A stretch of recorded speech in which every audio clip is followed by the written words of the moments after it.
Okay, game on. So, welcome to another Q&A in the OA Club.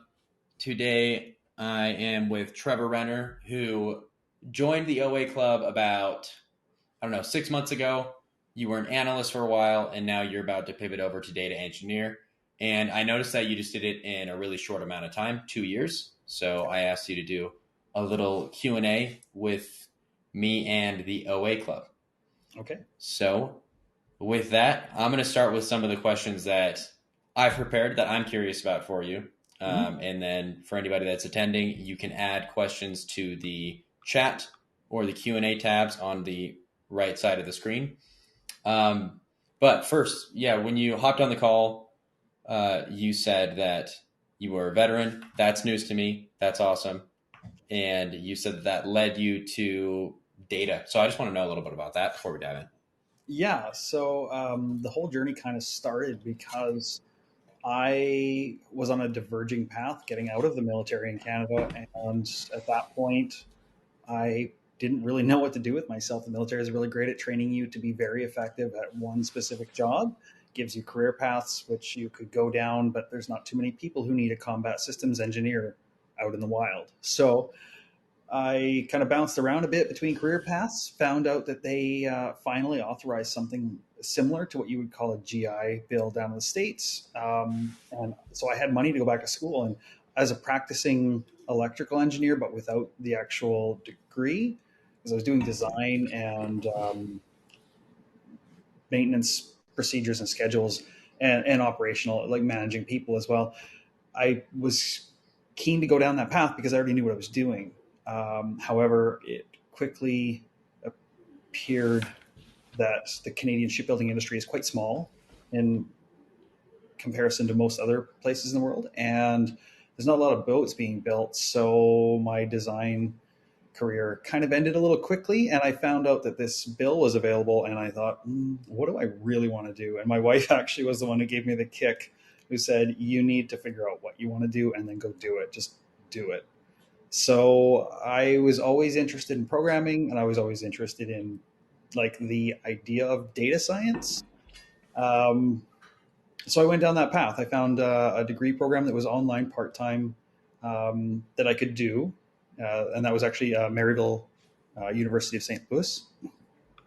And I started doing the program, and at that point, I found out that I was able to build some models and play around a bit, and I started down the path. I figured let's start doing it. So I part time because I was still designing ships for local companies with global presence.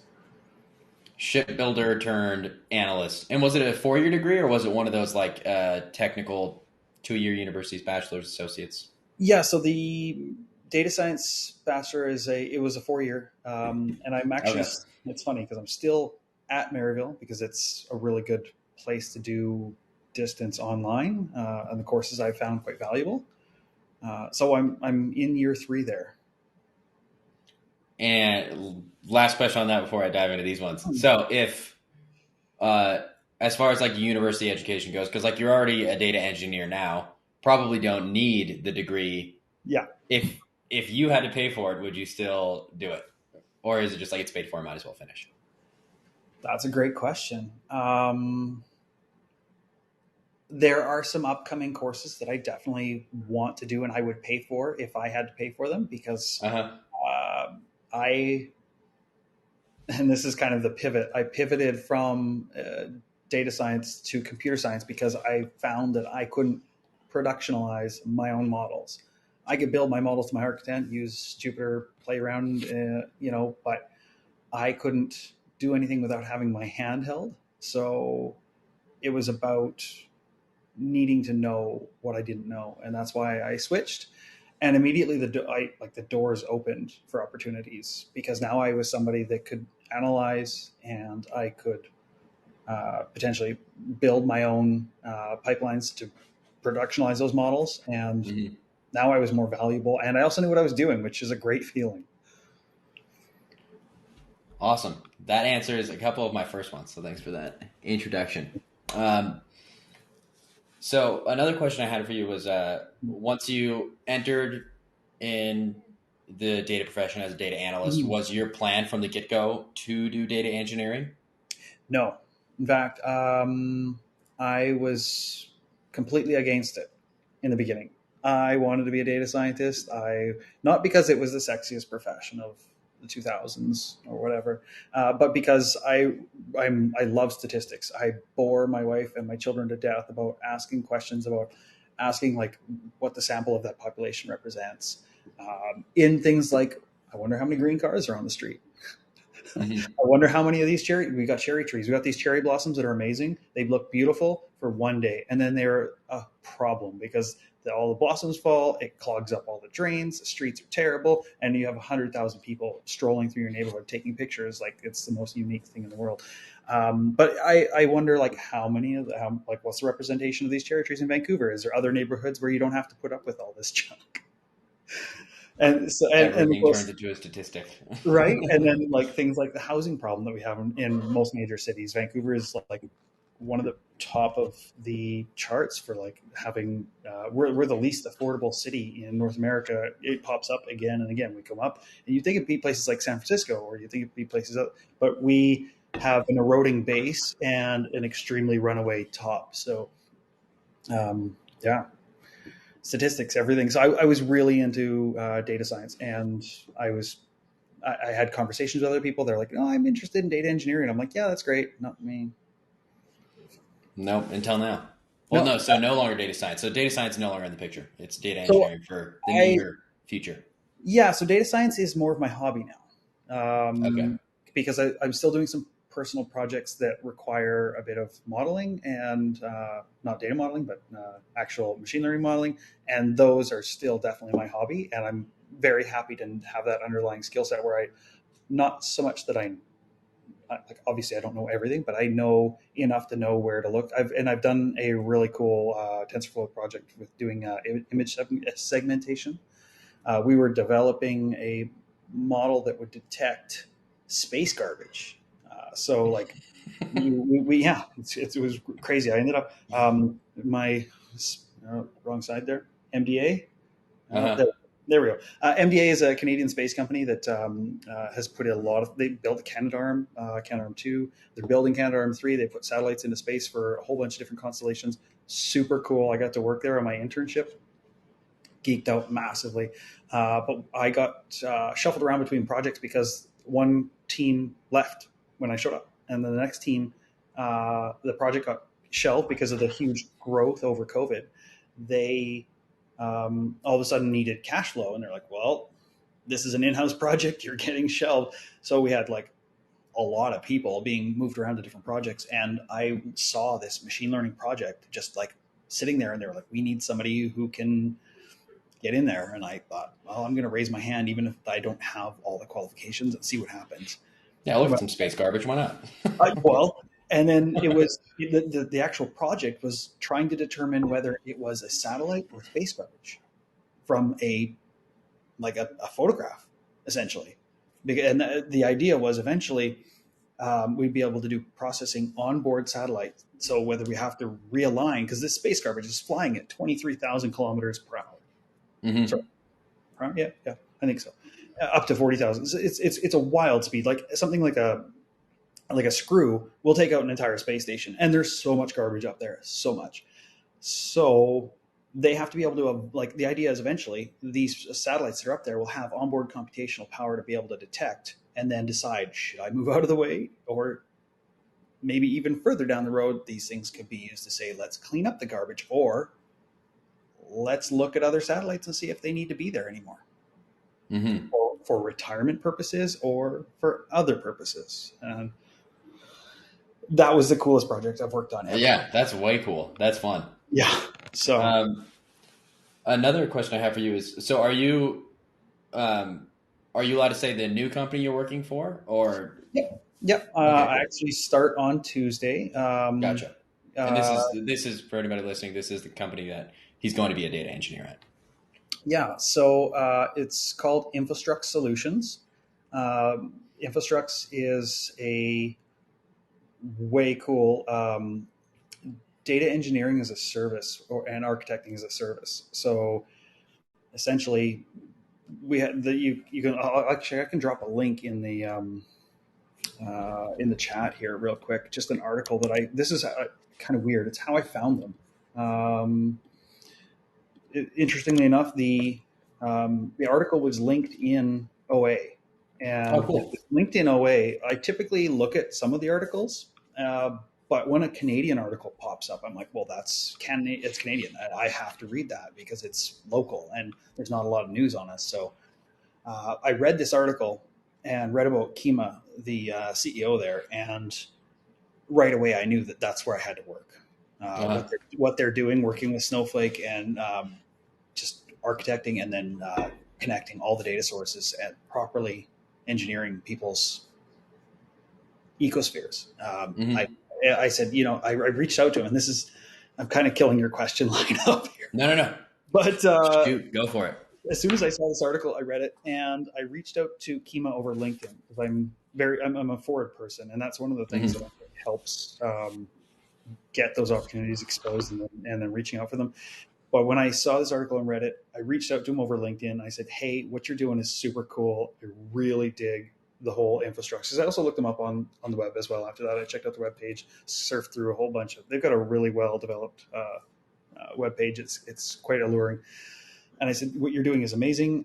If you ever decide you're going to hire juniors," because I saw he had a little purple ring, "we're hiring," and I'm like, "You're hiring." And I looked through the careers page, and it's like senior this, senior that, architect this. Well, like, if you ever hire juniors, I'd love to compete. Hmm. Totally love to be in there. And he said, "Well, send me your resume." I'm like, "Well, okay, right." So I sent cleaned up my resume. Fortunately, it was only a few months old, and I actually added in all of my recent analyst experience, and I sent it over to him. He sent it to his VP of HR that evening, I believe. Within a week, I was in a fit interview, and within another week, I was in a technical interview. And then another week later, I was at the Christmas party because I was invited early, even though that was the same day that I was actually signing the documents to join the company. Nice. Yeah. Use the Christmas party to negotiate. I like that. No, I'm kidding. Well, definitely to be social. I'm a very social person. So um, yeah. So what was that? Because obviously you were junior, they wanted senior. What was it about what was it about your resume that they were like, this is a good fit? So my history, like we talked about a bit in the green room, there is that like I have those years as a combat systems engineer, so I've got the leadership experience Uh, behind. I was 13 and a half years there, so not too long, but dang. not a short amount of time either. And then from there, I was in different organizations, and this is why my wife kind of gave me that boot, like I was talking about. She said, "You got to figure out what you're doing," because for a couple of years there, I came out and I'm going to be an electrician because I know electrical. And in Vancouver, the construction industry was booming. I went out and started pulling wire and designing systems. And that was really cool. And then I shattered my wrist in 9 places while I was snowboarding, so I couldn't do that anymore. I'll Um, do it.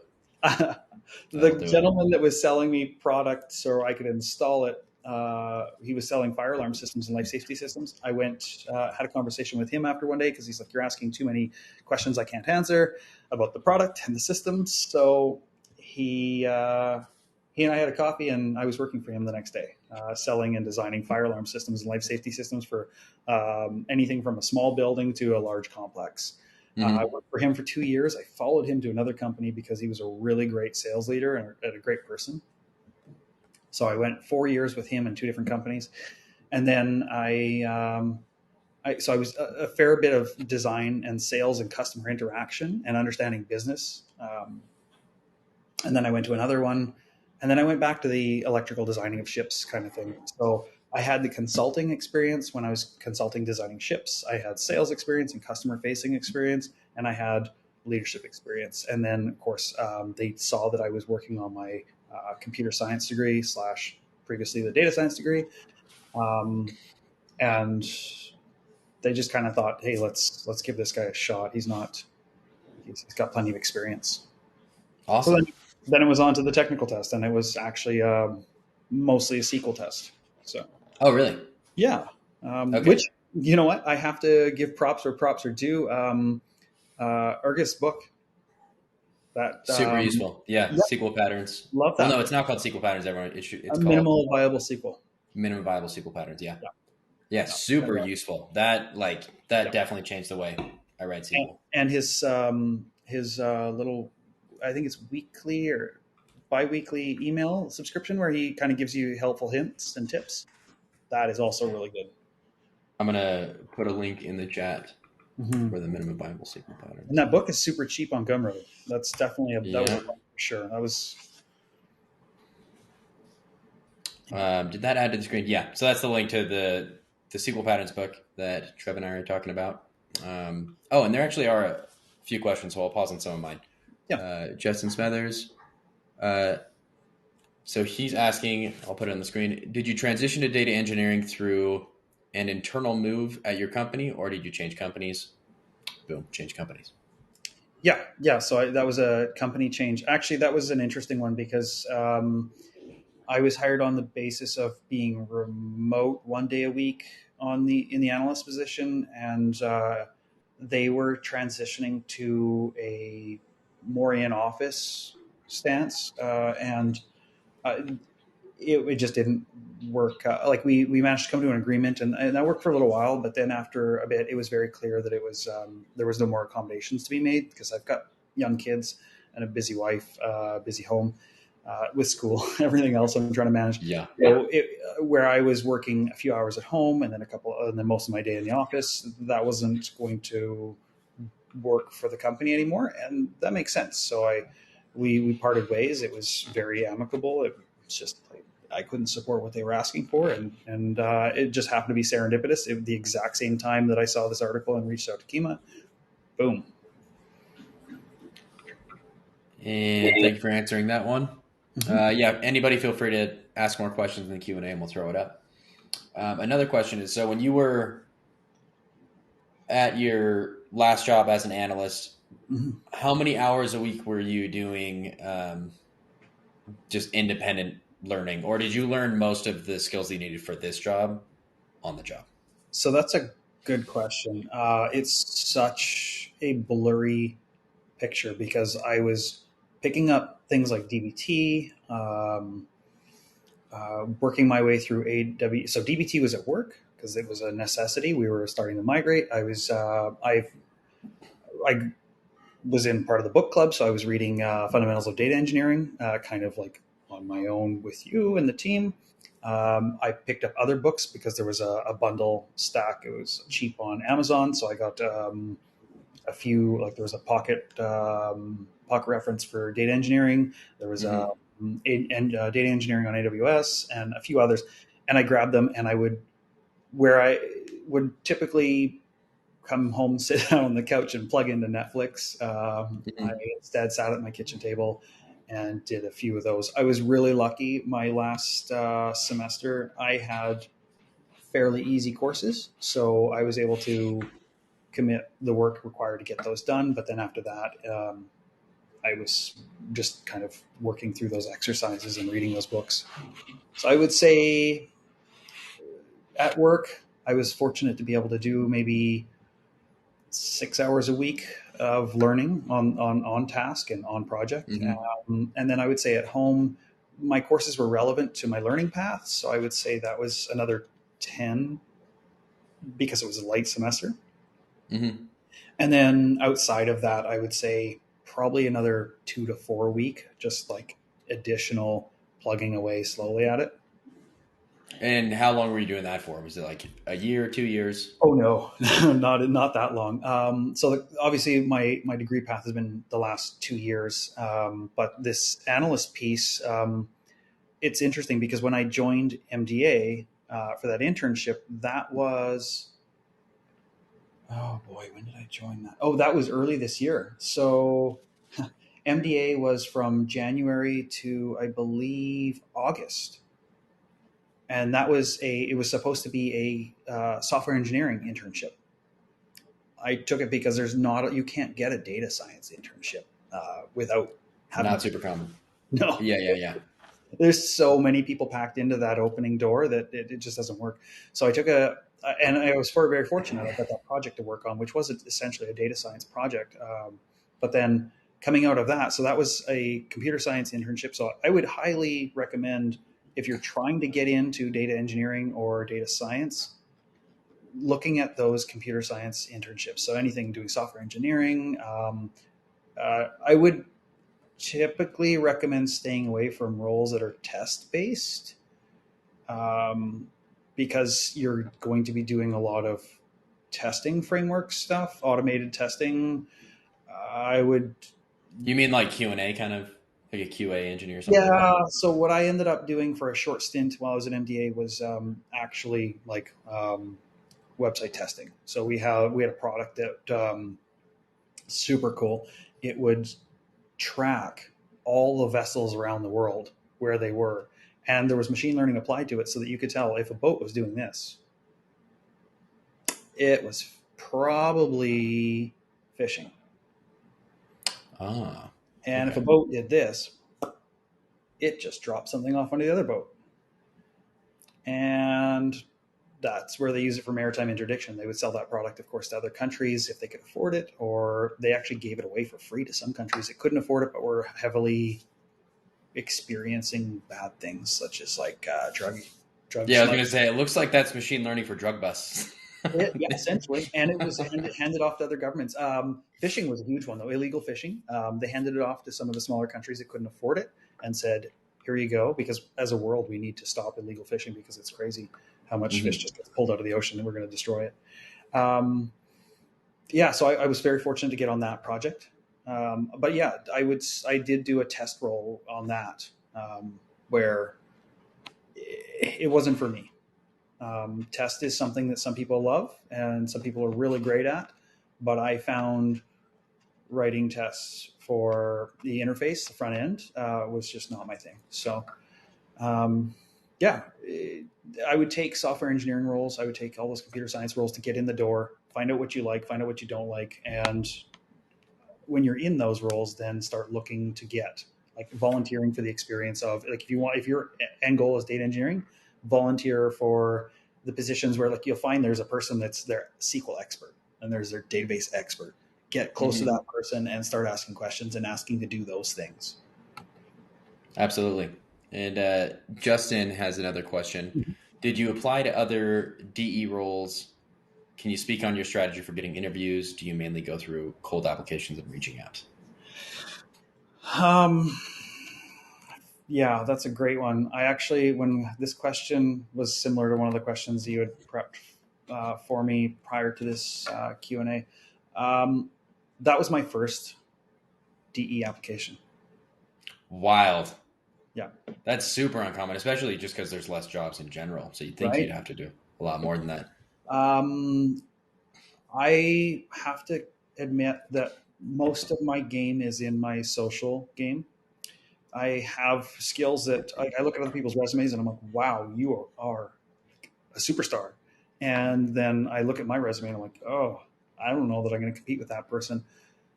But it's more about being willing to, like, to use a cliche, put yourself out there and say, like, Hmm. I want to try this, and be really like, find, you don't want to be fake enthusiastic or have passion for something you don't have passion for, because you're going to get stuck in something you don't want to do. You're going to regret it. You're going to dislike it. And eventually you're going to hate being there.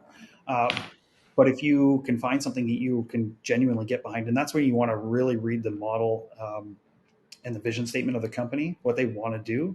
So, like, there's a friend of mine that if her company ever opened up a data engineering position, she's got this open ocean robotics company where they are they have a submarine robot, an AI robot that patrols the seas. Not only does it map the floors of the seas, but it's also patrolling for illegal fishing, of its mines, like demining the waters, because we need to get rid of that too.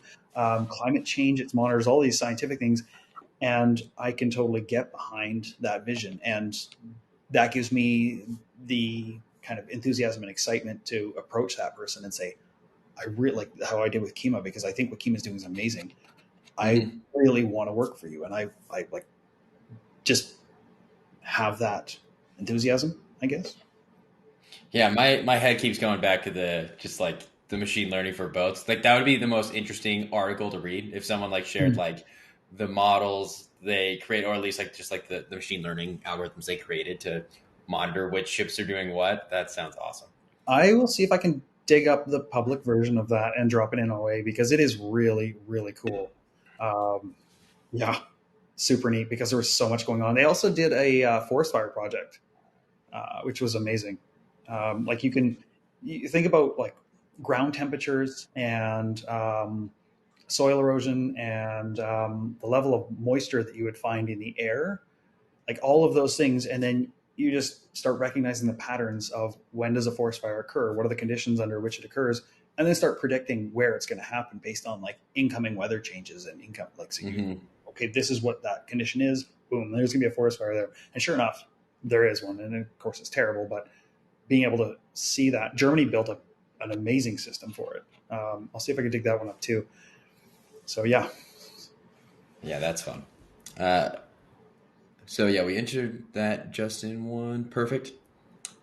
And I've got a few more for you. Mm-hmm. So yeah, you answered that it was through. Yeah, you got the new position through outbound, not inbound. Yeah. And maybe you've already answered this, but I'll rephrase it. Yeah. So what projects set you apart for that position, if any, or what things on your resume do you think clearly made you a better candidate than another person that might already have experience as a data engineer? Yeah, that's a good one. My projects didn't set me apart. I did do one project that I thought was pretty cool, and I actually think it might have. They didn't look at it, and I'm going to eventually show it to them after I've been working there. But my project was taking all of the housing data and all of the economic data for the Vancouver metro region because we have a huge housing crisis where my house is 114 years old and it cost us $1,400,000. Like Jeez. yeah, it's incredible. It's ridiculous. It is like you look at the land value. The land value this year was because now it's 1.8. Land value is Mm-hmm. 1.6, and the house is worth $100,000. Like if like, we couldn't replace this house for $100,000, but like it's just so upside down. The economics here are terrible for housing. So my project was that I wanted to model all of that, and of course that when I first started that project I had no idea what I was doing. I couldn't engineer. I couldn't bring all of the data in. I was downloading CSVs, and like nothing was automated, and there was issues with versioning, everything you name it. It was a problem. I made it work, and I could create a Mm-hmm. little pretty little visualization with Plotly and a few other things, but what I wanted to do was make that like transition that from a data science project to a data engineering project with some pretty visuals. And I managed to do that. They didn't, like I said, they didn't look at it, but Mm-hmm. I think maybe it resonated a little bit with them because there's a lot of like, there's a Vancouver presence, there's a Toronto presence, a Montreal presence, and it's growing. So maybe the project resonated because it's local to them. It was something that I'm passionate about. So maybe that's the key to that, is that finding a project that you're going to do that you're passionate about. Don't be the person that does, and I don't want to call anyone out here, but don't be the person that does the Spotify recommendation engine. Don't be the person that does the thing that everybody else is doing. Do something that's Mm-hmm. personal. Find out what that is, even if it's weird, and that's probably better if it's weird. Something that really sticks out to you, like I don't know. If you're really into mountain biking, you find out like something to do with the mountain biking industry and how you can find a problem that you can solve, even just a small problem. You don't want to bite off something you can't do, but something you can solve that you can end to end and build it so that somebody picks it up and goes, "Wow, you." This has nothing to do with what we do, but this is really cool that you put all this effort into. You did a really great job on, and yeah, I know a bit more about what you did there, and I can see your work habits, the professionalism you put into this, like that sort of thing. Yeah, it's a lot more valuable than just doing a course on data engineering. Like Right? if I were to come to you and try to work with you and say, I just did this data engineering course and I crushed it, it was super valuable. That is objectively less enticing than me telling you, hey, there's a housing crisis in my city. I did this whole data engineering project to kind of figure out what's going on. Mm-hmm. And even if you don't look at it, you just know like, okay, like he worked hands on the project. Um, he was asking the questions. He wasn't being told what to answer. So Mm-hmm. yeah, I think that's a lot more interesting. It just shows like initiative and ability to actually do the thing, work hands on versus just checking a box on like I know how to build an ETL pipeline. Mm-hmm. And it highlights so many more things like product management, project management, the entire thing. Like you also learn like you're not going to be great at it. You're looking for a job. Like most of us are starting in as a junior position or like an entry level position, and when you're starting there, you're not going to create the most beautiful piece out there. But it's got to be something, and you got to learn from it. Absolutely. Let's see. I think. Oh yeah, this is a fun one. So during the interview process, what skills did they expect you to have that you didn't have, or what skills do you have that they didn't expect you to have? Both of those. As it's a junior position, they really only required SQL and Python. And they asked, it was very light. In the fit interview, I spoke with Augusto and he asked if I had familiarity with SQL. And I'm like, yeah, I'm pretty good at SQL. And he says, okay, that's great. What about Python? And I'm like, well, I feel that I'm like, if I was to self-evaluate, self-assess, I would say that I'm better at Python than I am at SQL. And he's like, well, if you feel good about SQL, then that's great. Any skills that they wanted that I didn't have? No, they didn't list any. I got to peek a little bit underneath the curtain at their because he showed me during the interview the ascension process, and they've got a really robust, super built out ascension process, which was really encouraging. How you go from data engineer to senior data engineer, how you can split off to data architect. So you could either still be as a contributor or go into managerial positions. And it goes right from start all the way to like end career style. And there's milestones you have to hit and skill levels and competencies you have to master before you're able to move up to those things. It's really cool. I think more companies should be able to show you that how you get from a Yeah, it's more objective than subjective. It's not just Mhm. like we like you, so now you are a new data architect. It's like no, you Right, have this skill, right. this skill, this skill. I totally agree. And the other thing that they were really cool. Actually, there is one skill that I don't have that they were like wanting me to get, and this is really cool. This is a plug for infrastructure right now. They are a Snowflake elite partner. Oh, And what cool. that means is they have to maintain a certain amount of people trained in the different professional levels with the Snowflake qualifications. They are going to get me the Snow Pro Core and the Snow Pro Data Engineer courses. Like they cover it, I do it, I pass it, and I get those qualifications while I'm working with them, and that's on them, and that is amazing. Oh yeah, no, Because those are big certificates to have. yeah, If so if nothing else, they are an incredible safety net. If you can just say that you have those certifications in your belt, it's like yeah, in a not looking recession, you'll have a job most likely. not looking for the safety net, but yes, you're absolutely right. Absolutely right. Not looking for the safety net, but safety nets are never bad. Never a It's bad, never bad to know I'm safe. yeah, never a bad thing, and it shows that they're investing in their people, which is hugely valuable to me. Absolutely. Mm-hmm. A couple questions came through. Did you have any mentors in the data engineering space before you Yes, became one? data engineering space. Yes, I did. Uh, you have to reach out and build your own. Data engineering is still fairly new, so you'll like. I know OA is looking at building that out as well.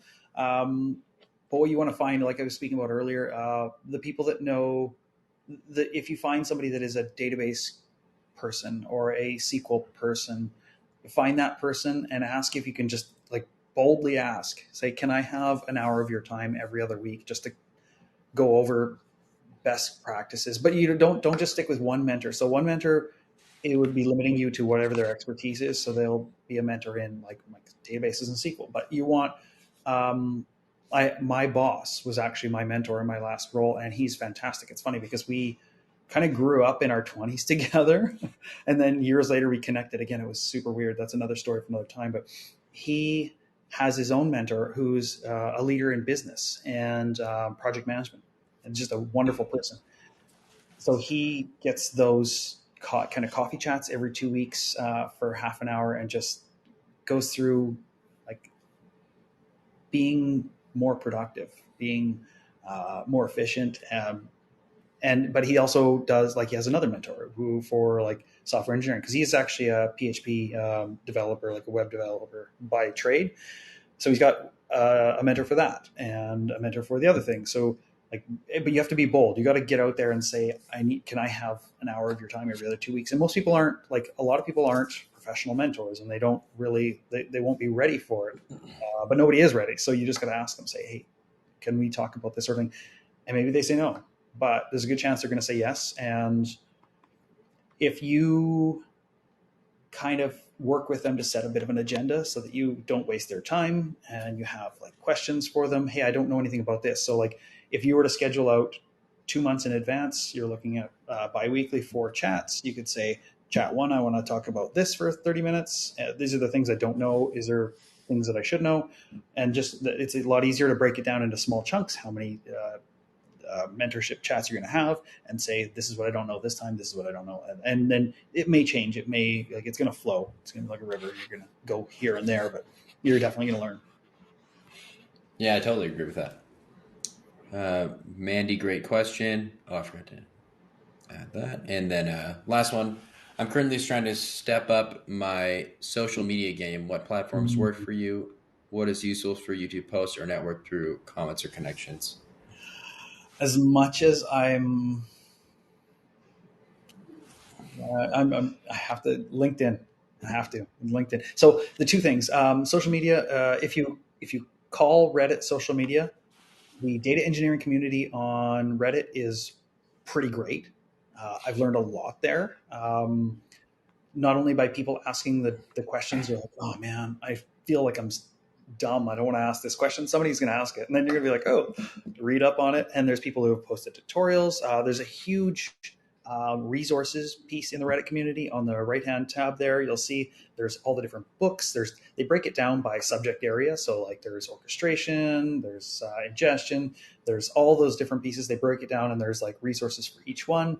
I did start doing the Data Talks Zoom camp a little bit, but I found that my schedule was so packed that I didn't get into it. They have recently switched to Prefect versus Airflow for this course, and that course, I believe, starts now, and they still have open spots. I would highly recommend checking that out if you have the time, because they do a full life cycle of data in that course, and it's pretty cool from what I can see. And all the information, it's all free, it's all there. And the other one, of course, LinkedIn. If you're looking for a job, LinkedIn is, if you network with people across there, reach out to people, find common connections, find the jobs, and just be bold. Ask for people's time. As long as you're